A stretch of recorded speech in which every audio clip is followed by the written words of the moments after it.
Hi, it's Maria from Still Dreaming Homestead. Glad to be back with you tonight. Tonight we get to read in our book, My Bible Friends. We're in book 6, and today's story is called A Room and a Boy. Now I might say this name wrong, but it'll be okay. There we go. The woman of Shonim stood on the doorstep of her flat-roofed mud brick home. She shaded her eyes with her hand and looked down the dusty road that led by her door.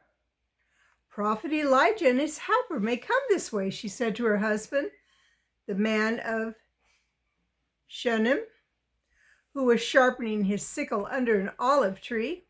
The prophet walks slowly and leans hard on his staff. I'll invite him and his helper to stop by and have bread and a drink with us, she said. And look who's coming.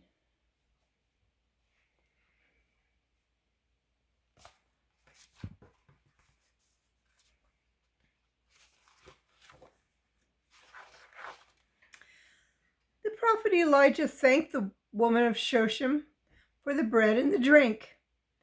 Then she invited him to stay and rest a while. He said, "Nay, I must hurry on. The sun is low, and we have far to go." As she watched the tired men climb the hill, she said to her husband, "Let us build a room on the roof of our house, so that when the prophet comes this way, we may invite him to spend the night." So there's the prophet leaving, and there she is talking to her husband.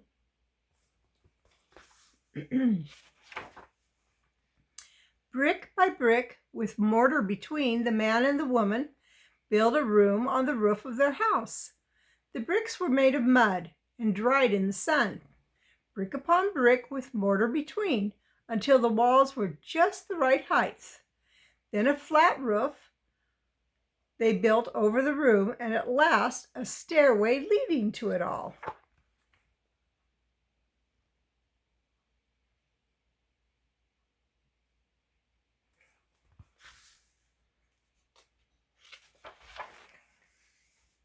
In the new room, the woman placed a bed and a stool, which is like a little chair, a table for the prophet's Bible, and a candlestick for him to read by. Every day the woman watched to see if the prophet Elisha and his helper were coming along the dusty road. See what a nice room she made? Decorated it all ready for him. Late one day, the prophet and his helper came by. The woman invited them in to have bread and to stay the night. When the prophet saw the new room, he was pleased, very pleased. "What can I do to repay your kindness?" he asked. "Would you have us speak to the king or the captain of the army for you?" "Nay, my lord," said the woman. "My husband and I do not want any pay." She didn't want pay.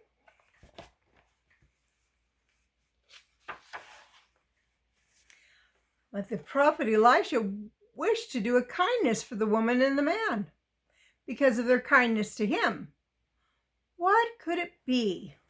"I have noticed," said his helper, "that they have no son."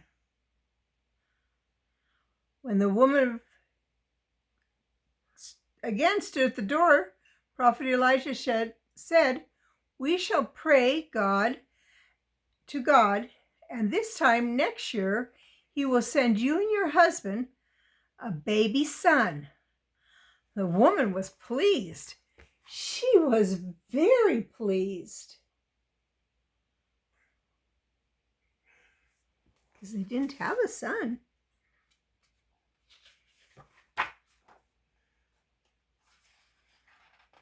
It happened just as the prophet Elisha had said. The next year, a baby boy was born to the woman and the man. The baby's father and mother were sure that he was one of the finest and fairest babies in all the country. And shouldn't he be? Wasn't he a prayed-for baby? There he is.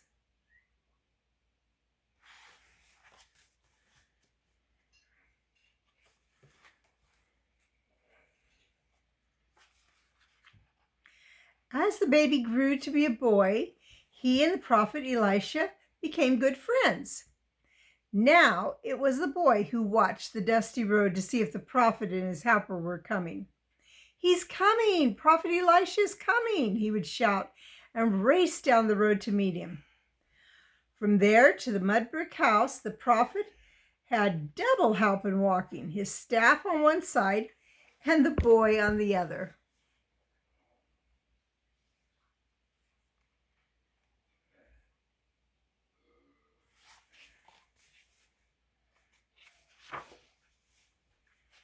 When the boy was as tall as a bundle of barley, which is a type of grass that has a grain on we eat,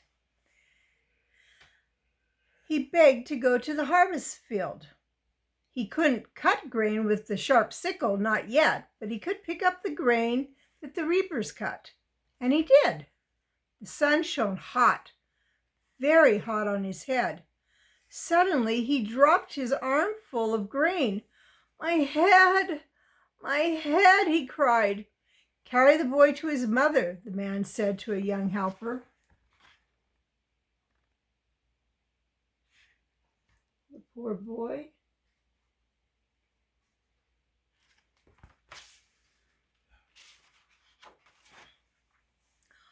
All morning long, the woman held the small boy on her lap and sponged his head with cool water. About noon, she saw that he no longer was breathing. She carried him to the prophet's room and gently lay him on the prophet's bed. Now, you know what happens when we're not breathing? We die, because we have to breathe.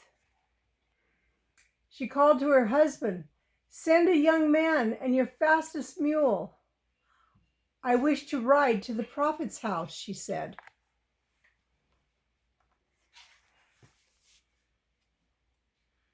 You see how his color looks different? That's because he didn't have oxygen.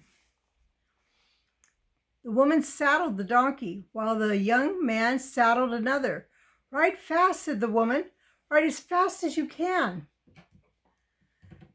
They rode so fast that the donkeys left a whirling cloud of gray dust behind them. The woman of Shechem rode straight to the prophet's door and told him what had happened to the prayed-for boy. Wow, they were going fast. Look at that dust trail.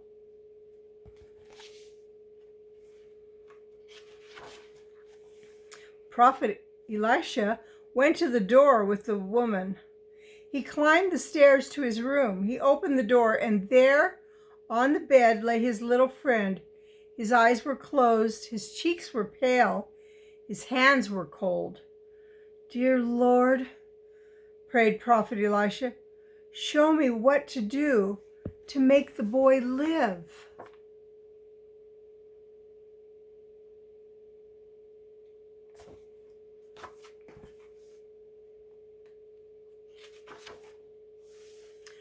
Prophet Elisha stretched his body over the little boy to warm him. He put his hands on the boy's hands and his cheek on the boy's cheek. He breathed into his mouth. Twice the prophet did this, and all the time he was praying, the little boy became warm. His cheeks turned pink. His eyes opened. He sneezed 7 times. Achoo! Achoo! Achoo! 7 times. I only did it 3, so 4, 5, 6, 7 times. When he saw his prophet friend, he smiled.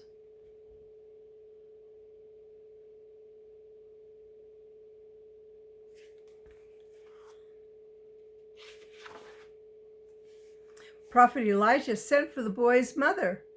"Take up your son," he said. "He's well." The woman knelt before the prophet. "How can I thank you?" she asked. The prophet said, "It was God who made your boy well. Thank him. Take up your son and be happy." And she took him up. Now her son was not only a prayed-for boy, he was a made-well boy besides.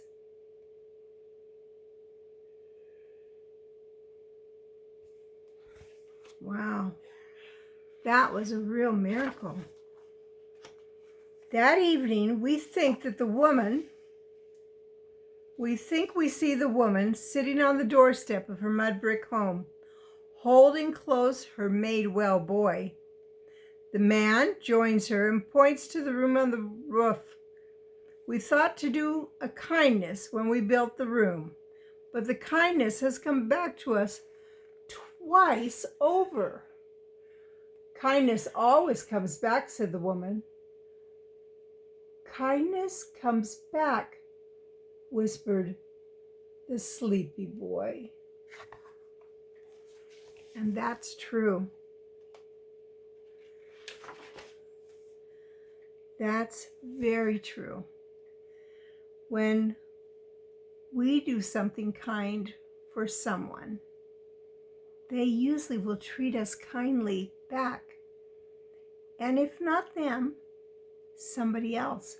Pay attention. Try checking that out and see if that works for you. I know it has for me many, many times. Well, it's Maria from Still Dreaming Homestead. I want to pray blessings on you and yours inside your house and outside your house, in the day and in the night. Whatever you do, keep dreaming. I'll be back tomorrow. Good night.